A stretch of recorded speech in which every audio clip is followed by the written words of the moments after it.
Today's video is going to be on a poem from Class 5 NCRT, Sing a Song of People, written by Lois Lensky. The poet is a female gender. Hello everyone, you are watching The Tutor. Let's begin the poem. Everybody seems to be in such a hurry these days. I wonder why.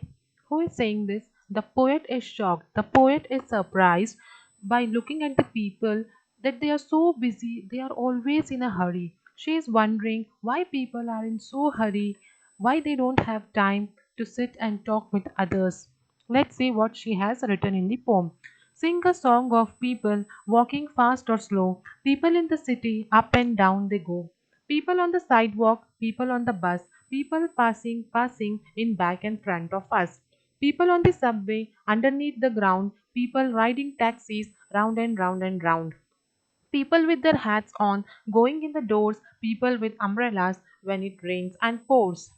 See, here sidewalk means footpath. Okay, sidewalk means footpath, and subway means underground passage where people uh, use it. Okay, people use that underground passage to cross the roads. Instead of crossing on the main road, they use subways and flyovers. So here the poet, what is she saying?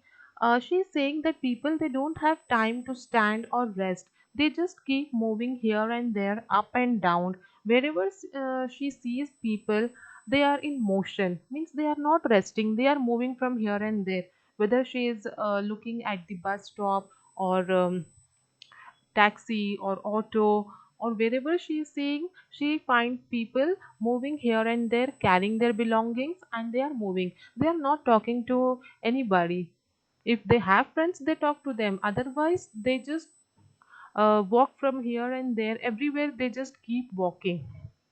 Okay, तो poet क्या कह रही है? Poet ये कह रही है कि लोग इतने बिजी हो गए, लोग इतने हरी में है, हरी मीन्स जल्दी, इतने जल्दी में रहते हैं, बस इधर से उधर, उधर से उधर भागने में लगे हुए रहते हैं। वो जहाँ भी देखती है उसे सिर्फ लोग ही दिखाई देते, चाहे वो बस हो, टैक्सी हो या फिर सबवे हो। अ, वो जहाँ पर भी देखती है, उसके आगे उसके पीछे हर जगह सिर्फ उसे लोग चलते हुए ही नजर आते हैं। ओके, किसी के पास टाइम नहीं है कि वो खड़ कर किसी से बात करे, या ऐसा कुछ नहीं दिखता। उसे सिर्फ यही दिखता है कि लोग सिर्फ बिजी है अपने अपने कामों में, अपने अपने चीज़ें लेते, जैसे अम्ब्रेलास और हैट्स पहन लेते और अपने काम पे निकल जाते हैं। कोई भी काम हो सकता है, लेकिन सब बिजी होते हैं और एकदम हरी में रहते हैं। ठीक है। Then next, people in tall buildings and in stores below, riding elevators up and down they go. People walking singly, people in a crowd, people saying nothing, people talking loud, people laughing, smiling, grumpy people too, people who just hurry and never look at you. Sing a song of people who like to come and go. Sing of city people you see but never know. Tall buildings means ऊंची ऊंची buildings like towers. Stores means जो ground floor में होते हैं stores, वो। Elevator means lift. जब ऊंची building होती है, ऊंचा टावर होता है, तो अपन अपन लोग क्या करते हैं? अपन सीढ़ियों से नहीं जा सकते, लिफ्ट के जरिए से ऊपर जाते हैं, तो वो लिफ्ट को एलिवेटर बोलते हैं। अगर मॉल्स में आप गए हो तो आपको पता होगा, फर्स्ट फ्लोर से सेकंड फ्लोर, थर्ड फ्लोर जाने के लिए लिफ्ट भी होते हैं, स्टेयर्स भी होते हैं। ठीक है, तो वो एलिवेटर्स होते हैं। Singly means individual, single person. Crowd means group, group of people. Grumpy means ill tempered, means people those who are not in good mood. They are not smiling, they are not laughing, but they have a sad face. Okay, so they are grumpy people. So in this stanza, what she is trying to say, she is saying that people are everywhere. They are in tall buildings, they are in stores, okay, and they are also in elevators. They are going up and down. So everywhere she sees people. Some people are single and some are in a group. Means they are talking with their friends or relatives, whoever it may be, but they are in a group. Some are single, some are in group.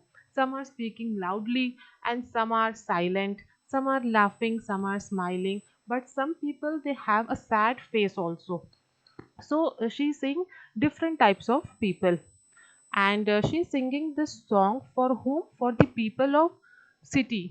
Okay, for the city people, the people who live in city, About them, she is singing the song that we don't know each and everyone. They are stranger to us, but then too she is observing the people, and she is saying what she is giving the message, that in today's world people are very busy, they are always in a hurry, they don't have time to stand or to rest or to talk to others. Okay, they are just doing their own work. ठीक है, तो क्या कह रही है poet कि हर जगह उसे लोग नज़र आते हैं जो अपने कामों में बहुत ज़्यादा ही बिजी है। कुछ लोग टॉल बिल्डिंग्स में रहते हैं, कुछ लोग स्टोर्स में रहते हैं, मतलब हर जगह उसे लोग दिखाई दे रहे हैं। वो हर एक चीज़ को मेंशन कर रही है, उसके आगे उसके पीछे। जब वो रोड में निकलती है, या आप लोग भी अपना एग्जाम्पल ले सकते हो, जब आप रोड पे जाते हो तो आप कितने लोगों को देखते हो कि आप सबको पहचानते हो? आप नहीं पहचानते ना सबको, लेकिन लोग तो बहुत होते हैं हर जगह, आपके आगे से जा रहे हैं, आपके पीछे से जा रहे हैं, आगे right side left side everywhere. तो वही चीज़ को पोएट ने भी बहुत डीपली ऑब्जर्व किया है कि जो सिटी के पीपल है वहाँ पे बहुत से लोग हैं जो हमेशा अपने काम को लेके बहुत बिजी होते हैं, अपने आप में अपनी लाइफ में बहुत ज़्यादा बिजी होते हैं। हर जगह वो बस भागम भागी करते रहते हैं। कुछ लोग टॉल बिल्डिंग्स में रहते हैं, कुछ लोग स्टोर्स पे रहते हैं, कुछ लोग लिफ्ट से ऊपर नीचे कर रहे हैं, कुछ लोग इंडिविजुअल चल रहे, मीन्स सिंगल चल रहे, अकेले जा रहे, कुछ लोग ग्रुप में जा रहे, कुछ लोग जोर जोर से बात करते हुए जा रहे, कुछ लोग साइलेंटली जा रहे, कुछ लोग हंस रहे, कुछ लोग स्माइल कर रहे, तो कुछ लोग सैड फेस लेकर जा रहे। हो सकता है कुछ उनका मूड अच्छा नहीं होगा, इसलिए वो सैड फेस लेकर जा रहे। लेकिन लेकिन सब लोग अपने अपने काम में बिजी है, और हम इन सारे लोगों को नहीं जानते क्योंकि ये लोग स्ट्रेंजर है। ठीक है, तो ये पोयम यही बताता है। अब let's see the notes of this pome. See, these are the new words. That is meaning that I already said you. Subway means underground passage for people to cross the road. Underneath means below. Okay, below. Elevator means lift, and grumpy means ill-tempered. People who have sad face. Then first question here is, which modes of transport do the people use to move around in the city? ठीक है, कौन से vehicle people use करते हैं city में घूमने के लिए? बहुत सारे ट्रांसपोर्ट है हमारे पास, मोड्स ऑफ ट्रांसपोर्ट, जैसे टैक्सी, कार्स, बस, ट्रेन्स, मेट्रोज भी है, ट्रैम्स भी है, रिक्शास है। तो ये सारे चीज़ है जिसमें हम ट्रैवल करते हैं सिटी के अंदर। So answer is, in the city people use cars, taxis, buses, trains, trams, rickshaws, etc. to move around. Then second question is, what are the things that the people carry with them while moving around? वो कौन सी चीज़ें हैं जो लोग अपने साथ carry करते हैं जब वो बाहर निकलते हैं? तो हमने पोयम में देखा, people carry bags, brief case, suitcase and hats while moving around. तो लोग ये सारी चीज़ें, मतलब जो जो उनके काम की चीज़ होती है वो कैरी करके निकलते हैं बाहर। Where all do you find this very busy people? ये बिजी पीपल जो हमने पोयम में देखा है, ये कहाँ मिलते हैं? I find all these busy people on roads, bus stops, sidewalks and in market. तो हम हर जगह इन बिजी पीपल को देखते हैं, रोड्स में देखते हैं, रोड्स पर देखते हैं, बस स्टॉप्स पे देखते हैं, साइड वॉक्स जो फुटपाथ होते हैं वहाँ पर देखते हैं, मार्केट्स में देखते हैं, और जहाँ कहीं भी जैसे सिनेमास हो गया और मॉल्स हो गया, अब जहाँ भी देखोगे आपको बिजी पीपल ही दिखेंगे। ठीक है, then where have you seen crowds of people? आपने जो क्राउड है, जो बहुत ज़्यादा पब्लिक, आप कहाँ देखते हो? I have seen crowds of people at railway station, bus stand, shopping malls, stadium, cinema halls, parks etcetera. तो आप गर्दी कहाँ पर देखते हो? ज़्यादा लोग कहाँ पर होते हैं? मार्केट्स में होते हैं, रेलवे स्टेशन पे होते हैं, सिनेमा हॉल में होते हैं, तो यहाँ पर ज़्यादा पब्लिक होती है। Then next fifth question, why do you think all these people are in a hurry? आपको ऐसा क्यों लगता है, और आपको क्या लगता है कि लोग इतना हरी, इतना जल्दी में क्यों होते हैं? Answer is, I think these people are in hurry because they have many things to do. तो मुझे लगता है कि लोग इतने जल्दी में इसलिए है क्योंकि उनके पास बहुत सारी चीज़ें हैं करने के लिए, इसलिए वो जल्दी में रहते हैं कि मुझे जल्दी जल्दी सारा काम फिनिश करना है। ठीक है, then next one is language use. Let's write the opposites of the following words. Here some words are given, you have to write the opposite of this words, like slow, fast. Slow मतलब धीरे, fast means जल्दी जल्दी। Back, front, पीछे, आगे। Below, above, नीचे, ऊपर। Loud, quite. जोर से, शांत, स्लो भी लिख सकते हैं आप। अप डाउन, ऊपर नीचे, टॉल शॉर्ट, लंबा छोटा, क्राउड सिंगल, गर्दी, मतलब क्राउड मीन्स वही ग्रुप ऑफ पीपल, और उसका ऑपोजिट आएगा सिंगल, वन वन पर्सन। गो, कम, ओके, जाओ आओ। Then next is let's listen. Read and listen to these two poems with your partner and find out what are the things that the village child and the city child like. See, here two poems are given. One poem describes the life of village child and the other poem describes the life of city child. एक poem है जो village, जो गांव का बच्चा है उसके उसकी thinking बताई गई है, और जो दूसरा पोम है उसमें शहर के बच्चे की थिंकिंग बताई गई कि वो क्या सोचता है। तो पहले विलेज वाले का देखते हैं। My home is a house near a wood. I'd live in a street if I could. I do wish someone lived near. There is no one to play with at all. The trees are so high and so tall, and I should be lonely for hours. Were it not for birds and the flowers. अब ये जो village का child है वो कह रहा है कि मेरा जो घर है वो जंगल के पास है, वुड मतलब फॉरेस्ट, फॉरेस्ट के पास घर है। I would live in a street if I could. उसे ना गली में रहना, गली मतलब सिटी में कैसे गली में एकदम क्राउड होता है, उसको ऐसे स्ट्रीट में रहना है, एकदम चहल पहल पे रहना है। ओके, मतलब उसको क्राउडेड एरिया में रहना है। अगर उसे मौका मिले तो I live in a street if I could. I do wish someone live near. वो ये सोच रहा है कि काश मेरे नज़दीक भी कोई होता, क्योंकि वो विलेज में कैसा सब दूर दूर रहते हैं ना, तो उसे अकेला लगता है। तो वो सोच रहा है कि काश मेरे आसपास भी कोई होता। There is no one to play with at all. उसके साथ कोई खेलने वाला ही नहीं, क्योंकि वो अकेला अकेला है। The trees are so high and so tall. उसे सिर्फ ट्रीज दिख रहे जो ऊंची ऊंची है, खूब बड़ी बड़ी ट्रीज है, लेकिन लोग नहीं है। And I should be lonely for hours. और क्योंकि कोई है नहीं उसके साथ खेलने के लिए, तो उसे बहुत बोर होता है, वो बहुत ही ज़्यादा लोनली फील करता है। Were it not for birds and the flowers. वो कह रहा है कि क्या ये सब चीज़ बर्ड्स और फ्लावर्स के लिए नहीं है, तो मेरे लिए क्यों है, ये सब तो बर्ड्स और फ्लावर्स के लिए होना चाहिए। ठीक है, ये उसकी थिंकिंग है। और सिटी वाले चाइल्ड की क्या थिंकिंग है। I live in a city in a street, it is crowded with traffic and feet. There are buses and motors and trams. I wish there were meadows and lambs. The houses all wait in a row. There is smoke everywhere that I go. I don't like the noises I hear. I wish there were woods near, very near. अब जो city का child है ये बोल रहा है कि मैं तो सिटी में रहता हूँ, मैं गली में रहता हूँ, और वो गली फुल क्राउडेड है, मीन्स पूरी भरी हुई है, गर्दी से है, मतलब गर्दी लगी रहती है उसमें, खूब भीड़ होती है, ट्रैफिक होता है, और सिर्फ सबके पैर दिखते हैं, क्योंकि जब पब्लिक ज़्यादा हो तो सबके पैर ही पैर दिखेंगे। There are buses and motors and trams. क्योंकि सिटी है तो यहाँ पे बहुत सारे व्हीकल्स होते हैं, पब्लिक ट्रांसपोर्ट्स होते हैं, जैसे बस, मोटर, ट्राम्स।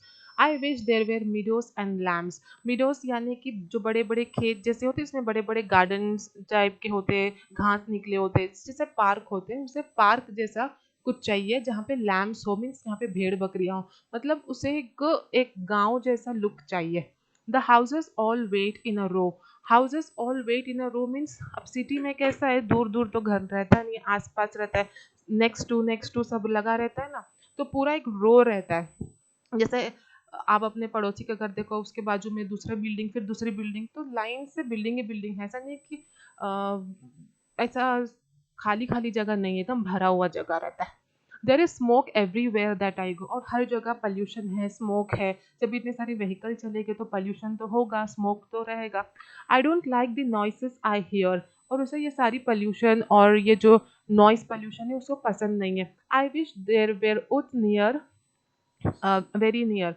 वो ये चाह रहा है कि काश मेरे घर के पास भी जंगल होता, लकड़ियाँ होती, तो मुझे भी थोड़ा सा पीस चाहिए होता।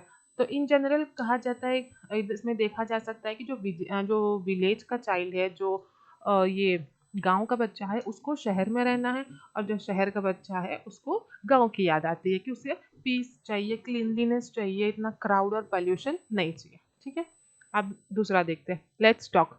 The people who live in cities often wish they could live in quiet towns. Do you like the place you live in?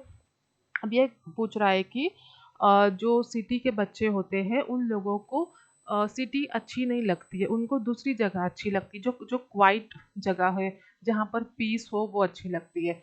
क्या आप लोगों को भी ऐसा अच्छा लगता है, या फिर आप जहाँ रहते हो आपको वो जगह अच्छी लगती है? तो मैंने लिखा है yes I like the place where I live, मुझे अच्छा लगता है। अगर आपको नहीं अच्छा लगा तो आप कहो नो और अपना रीजन दे दो। ठीक है, फिर tell your partner two things you like and don't like about the place you live in.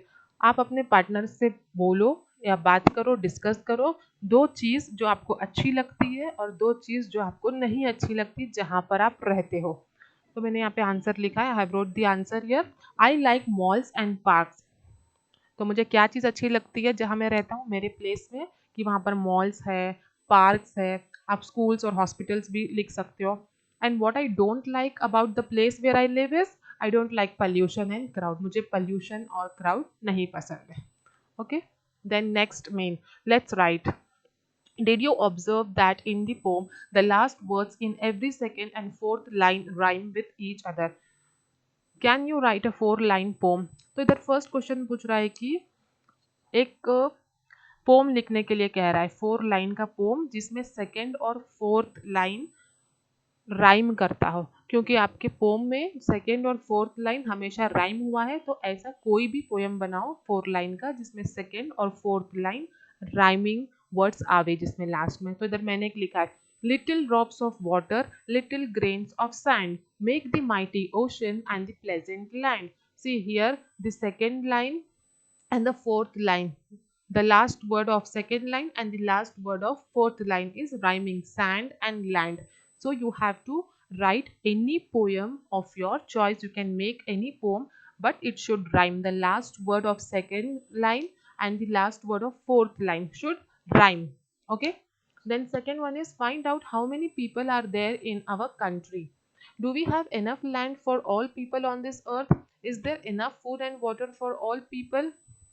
See, here it is saying to find out how many people are there in your country. So you have to search it.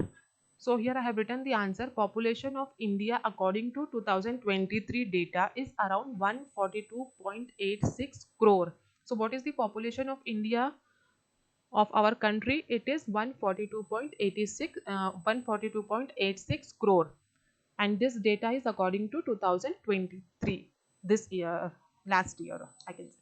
Okay, is there do we have enough land for all people on this earth? क्या हमारे पास अच्छे खासे land है ताकि हर एक बंदा उसमें अच्छे से रह सकता है? तो नहीं, लैंड तो कम पड़ रहा है क्योंकि वो लिमिटेड रिसोर्स है। लैंड क्या है, लिमिटेड रिसोर्स है ना, तो अब पॉपुलेशन बढ़ेगी तो लैंड तो कम पड़ेगा। Okay, is there enough food and water for all people? तो ये भी आंसर नो में ही आएगा, क्योंकि पॉपुलेशन बढ़ेगी तो फूड की भी स्कैरसिटी होगी, वाटर का भी स्कैरसिटी होगा। आप कुछ जगह है जैसे राजस्थान, वहाँ पर पानी की बहुत कमी होती है, तो वहाँ पर सभी लोगों को पानी नहीं मिलता है। कुछ गरीब देश होते हैं, वहाँ पे फूड नहीं मिलते, तो फूड और वाटर भी हर किसी को नहीं मिल रहा है। Find out the following from 10 families living in your neighborhood. Now this is a chart and you have to find the answer for this chart. See here you have to do survey. See F1 to F10, this is family 1, family 2, family 3, like that. 10 family you have to take the data of 10 family. What information you have to take? Children below 5 years of age. How many children are there below 5 years of age? Children from 5 to 14 years. Okay, means age group you have to find out. कितने बच्चे 5 साल के अंदर है, कितने 5 से 14 साल के बीच में, कितने 15 से 20 साल के बीच में। Okay, so you have to find the answer for that. Then next, interview your teacher and get her response for the following question. Okay, you have to interview your teacher, you have to ask her questions. Some questions are given, the same questions you have to ask and find out the answer. Why did you become a teacher? आप teacher क्यों बने? How do you come to school every day? आप school कैसे आते हो रोज? Do you have any pets? क्या आपके पास कोई पालतू जानवर है? What kind of books do you like to read? आपको कौन से बुक्स पढ़ने अच्छे लगते हैं? What are your hobbies? और आपके हॉबीज क्या है, आपको क्या पसंद है? तो ये 5 क्वेश्चंस आपको अपने टीचर से पूछना है. इधर एक सैम्पल दिया हुआ है. Now right the paragraph about your teacher with the information you have gathered. Now after asking the question what ever answer you will get, you have to make a paragraph and you have to write in paragraph form. Like, my teacher says she became a teacher because she likes to teach. She comes to school by her scooty. She doesn't have any pet. She is fascinated with comic books and general knowledge books. Her hobbies are drawing, outing and teaching. So what answer she gave? This is just an example, okay? uh, what she says that she likes to teach. वो क्यों teacher बनी? क्योंकि उसे पढ़ाने अच्छा लगता है. She comes to school by her scooty. वो स्कूटी से स्कूल आती है. You can use she comes to school by bus और metro, anything you can write. Then she doesn't have any pet. उनके पास कोई पेट नहीं है. She is fascinated with comic books and general knowledge books. That means she is interested in comic books and general knowledge books, GK books. Okay, and her hobbies are drawing, outing means to go out, and teaching. These are her hobbies. So like this way you have to write. Then next is, see the picture, travel time below, answer the question that follow. See, looking at the picture, you have to look this picture carefully. Then few questions are given. You have to answer it. Where did you go for an excursion or holiday? Excursion means for study purpose when you go out from school, that is excursion. And holiday you can go with your family. So where did you go for an excursion or holiday? I have written excursion. Okay, I went to Mysore Palace for an excursion. Excursion means for study purpose, for you are going out, that is excursion. With whom did you go? किसके साथ आप गए थे excursion पे? I went with my teacher and classmate. अब study purpose के लिए जा रहे तो स्कूल से ही जाओगे, तो अपने टीचर और क्लासमेट के साथ आप गए थे एक्सकर्जन पे. What did you take with you? आप अपने साथ क्या लेकर गए? I took snacks, water bottle, chocolates with me. तो मैंने एक्सकर्शन में जाने के समय स्नैक्स, कुछ चॉकलेट वगैरह, वाटर बॉटल लेकर गए. Then fourth is, what was the first thing you saw when you reached your destination? वो कौन सी पहली चीज थी जो आपने देखी जब आप उस जगह पे पहुंचे? I saw beautiful palace in front of me as I got down from the bus. तो जैसे ही मेरी बस वहां रुकी, जैसे ही मैं बस से नीचे उतरी, मुझे ब्यूटीफुल पैलेस दिखा. ठीक है, तो so the first thing was the palace itself. What did you like best about the place? आपको सबसे अच्छी चीज क्या लगी उस जगह के बारे में? आई like the infrastructure of the palace. मुझे उस पैलेस की जो बनावटी है, जो वहाँ का डिजाइन है, जो स्ट्रक्चर है, जो आर्किटेक्ट बना हुआ है उसमें, मुझे वो अच्छी लगी. ठीक है. How long did you stay there? I had been there for 3 hours. मैं वहाँ 3 घंटे थी. उस एक्सकर्जन में, उस पैलेस में मैं 3 घंटे थी. What did you miss about home? आप अपने होम का क्या मिस किए वहाँ पर? I miss my family because I went with my teacher and classmates. I went with my classmates and friends. Okay, so anything you can write here instead of Mysore Palace. If you wish to choose holiday, then any holiday trip you can add, and you can go with your family also. This is just an example format. Like this you have to write. Then next is, make sentences using any two new words which you have learned in this lesson. Okay, so in this poem, actually this is a poem. So in this poem, any two new words you have to pick and you have to make your own sentences. So I have written sing and elevator. Sing, Ria likes to sing. Then elevator. Elevator means lift. People living in tall buildings use elevator. Okay, so these are the two words which I have chosen. You can choose any other words if you like. Then here we have done with all the mains exercises. I hope this video was useful. You liked it, you understood the poem, and the notes was helpful. If you want more such notes, then do hit the like button, share and subscribe.